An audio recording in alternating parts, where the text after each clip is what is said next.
So the last proof we're going to be learning is the proof by counterexample. And in this case, what we're trying to do is not prove it's correct. We're going to try and prove that it's incorrect by finding one example which disproves the statement that they've made. So this is just to find one example which makes it wrong. Okay, so let's look at this first one here.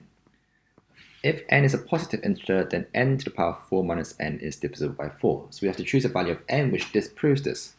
Well, if I say let n equal to 1, and I plug it in, so 1 to the power 4 minus 1 is 0.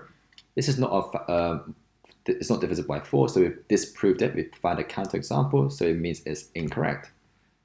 B, integers always have an even number of factors. Once again, think of a number which does not have an even number of factors, and that'll just be any square number, right? Because if you have 25, for example, the factors would be 1, 5, and 25, meaning that we'll have 3 factors, which is not an even number of factors. C, 2n squared minus 6n plus 1 is positive for all values of n. Once again, choose an n value. Let's say n is 1. So we have 2 times 1 squared minus 6 times 1 plus 1. 2 minus 6 plus 1 is equal to minus 3, which is not a positive value. And finally, 2n squared minus 2n minus 4 is a multiple of 3 for all integer values. Once again, let's just choose 1 again. n is 1.